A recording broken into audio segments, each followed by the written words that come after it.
Hello friends, welcome to my channel Fundamentals of Engineering. If you are not subscribed, subscribe. In today's session, we are going to see one important comparator, that is dial indicator. What is its working principle? What is its use? What are its types?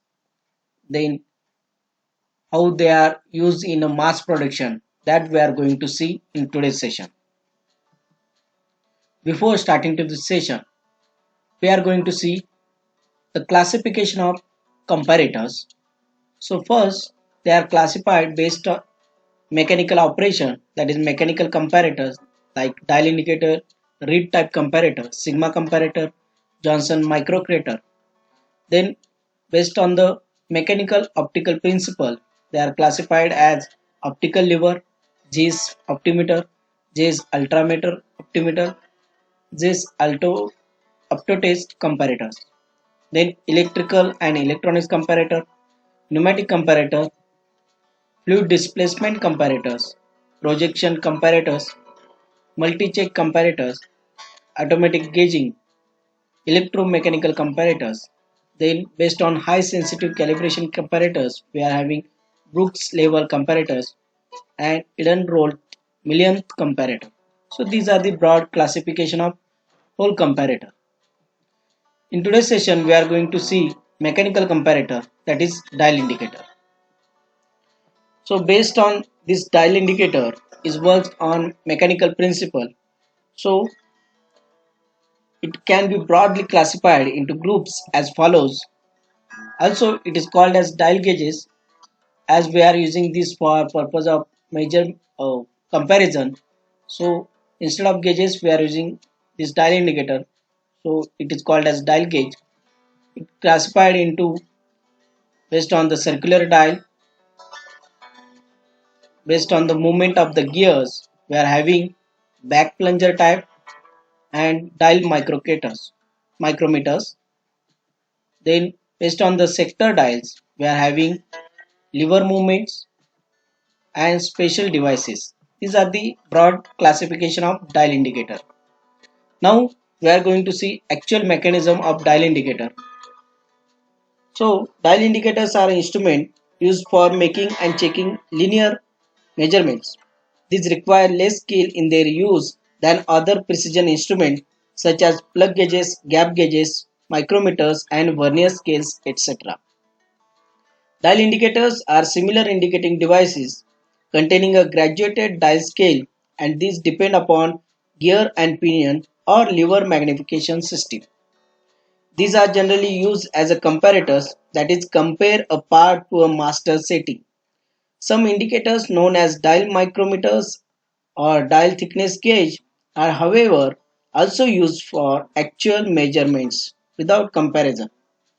When dial indicators is used as an essential part in the mechanism of any setup for comparison measurement purpose, it is referred as a dial gauge.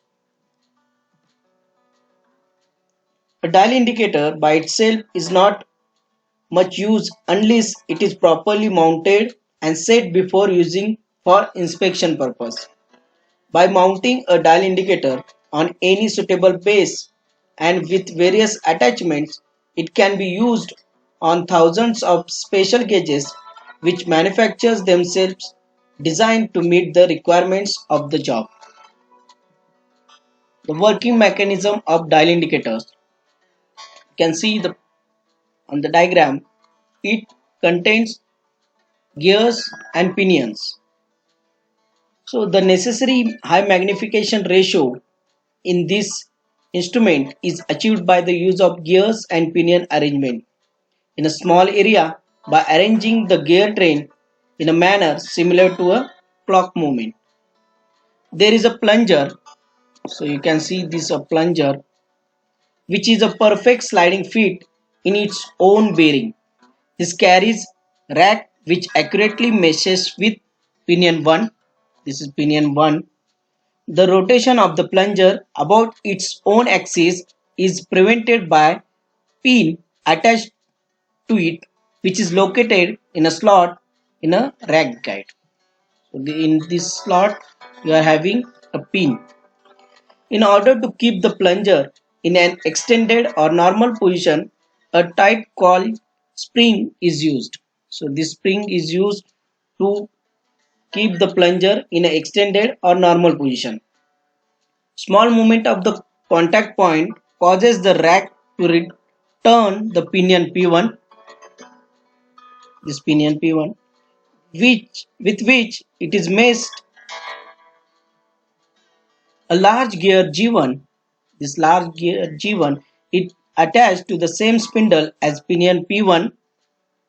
The gear G1 is further maced with pinion P2. So this is the pinion P2, this pinion P2, which thus magnifies the movement of pinion P1. Attached to the second pinion P2 is another gear G2. So this pinion P2 is attached with this another gear, that is G2, which meshes with a third pinion P3 mounted on the same spindle as indicator pointer.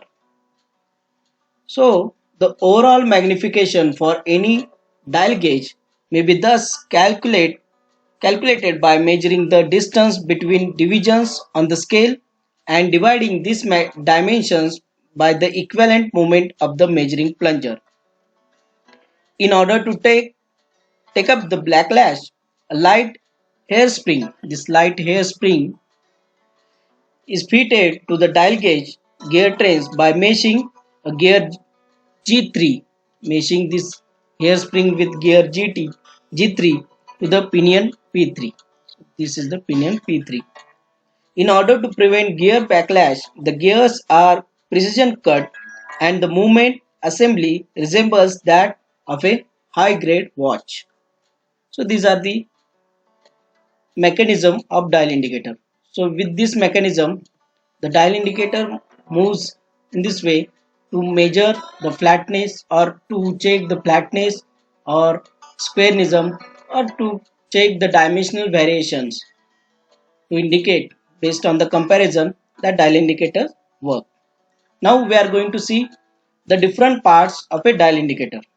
First one is a case. Most of the dial indicators take the form of a circular or semicircular scale upon which a pointer gives direct indication of the movements of a contact arm or spindle. Small changes of dimensions of the component in contact with spindle are made to assume large proportions by employing some mechanical amplification and reading to be obtained on scale. So this case is also called as rotatable bezel. Most dial indicators incorporate a rotatable case for making the final zero setting at any position throughout the full scale.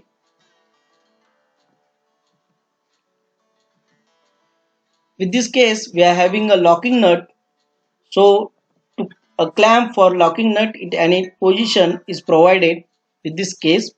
Then graduated dial. The case is free to rotate and must be exactly concentric as it carries a graduated dial. So based on that graduated dial, all the markings are done from 0 to 100. You can see the 0 to 100, 0 to 90, then again to the 0 means total divisions we are having 100. Then next is the indicator, indicates the reading through the pointer movement. Based on the pointer movement on this indicator, we will get the readings based on the pointer movement. The next, list count. So you can see the 100 lines reading equal to 1 mm. So the total we are having 100 lines which gives a reading of 1 mm. So list count we are calculating based on the one rotation on main scale, that is a graduated dial, upon number of divisions moved on a dial scale. So this main scale shorthand indicator gives the rotation of a main scale from 0, 1, 2, 3, 4, 9, 10. So list count, that is 1 upon 100, we are getting a list count of 0.01 mm. So based on the graduated dial, how they are separated, we'll get the list count in the micron also. Then next is a contact point. In order to make the dial indicator more versatile in its use, arrangement is provided to change the contact point. The measuring plunger is tapped out and corresponding threads are provided at the end of contact points. The contact points are generally made up of hardened steel and blackened in order to avoid rusting. In order to prevent scratching of workpieces, the contact end of each point is polished. So based on the application, we can use these different type of contact points like standard point, tapered point, button point, regular flat point, button type flat point, wide face flat point. So these are the different contact points. The next one is a plunger. With movement of contact point, the plunger moves upwards and downward in the stem. So stem mounting provides advantage of permitting simple adjustment in the axial direction as well as the rotation of the indicator around its axis for the convenient observation of the dial. Then shorthand indicator, if the P1 moves or cover the distance of 100 that on the graduated scale, then then this shorthand indicator will move from 0 to 1. If they move again, then 0 to 2. In this way, up to 10 mm we can get the readings. So that will give the shorthand indicator for pointer P2. P1 is a pointer P1 which gives the indicator on this graduated dial.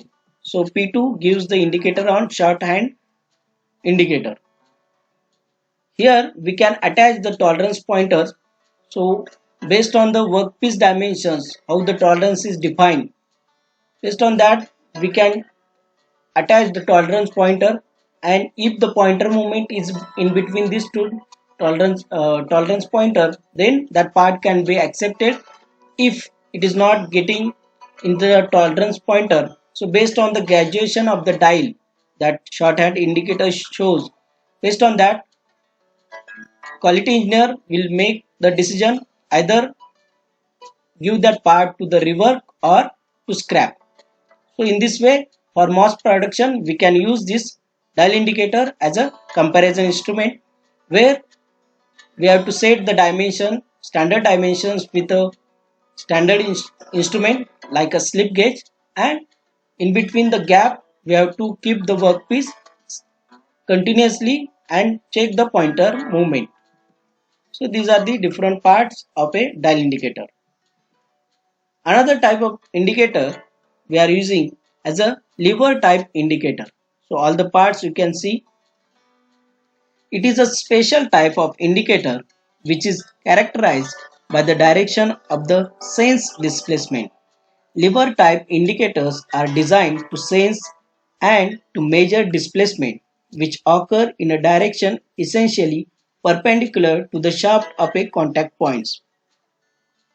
The displacement of the contact point in the direction normal to the axis of the probe causes the swing motion of a lever, the shorter arm of which is the shaft of the contact point and the longer arm ends is a tooth segment which engages a pinion.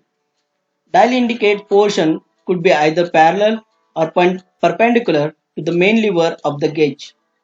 The gauging force is provided by a flat spring acting on the lever. So how we are keeping the dial lever type indicator, how the directions we have to attach to the measuring probe which made up of tungsten carbide ball or ruby ball which having a diameter of 2 mm. So how they are giving use based on the measuring direction that is indicated. The 0 indicate the correct position, in cross that is a wrong position. So we have to make perpendicular to the measuring or shaft based on the indicator.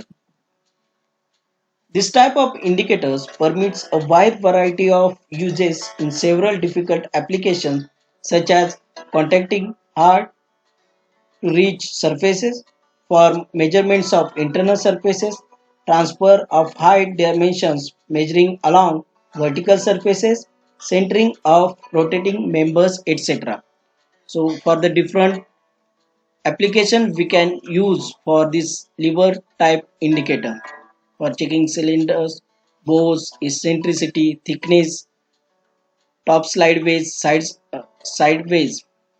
based on the indication, the flatness. There we can use this lever type indicator. So now we have seen the mechanism, different parts of a indicator. So it is having some advantages like whatever the readings we are getting by using a dial indicator, that are easy reading we can get, like the instrument which we are using as a dial indicator, it should be capable of giving trouble-free and dependable measurements over a long period without attention. For this purpose, we are making the design and construction. It is a robust enough. So dial indicator which having the design and construction is robust. Accuracy of readings we are getting by using dial indicator at a close limits. It involves amplification by gear trains which permits a sturdy construction, and it is less sensitive to shocks and vibrations than other system of design. And next advantage, it is having a long measuring range based on the dial indicator or case or the indicator or graduated scale. Based on that we are having a different types of range available for this dial indicator. We can use for 200, 100, 80, 60, 50, 40, 20 graduations. Based on that the range can be changed. This usually permits a reasonable amount of over travel without injuring the mechanism. Dial from a display with several turns by the hand permits extend indicating range with a high resolution. So based on the high resolutions we can get a good display at a dial.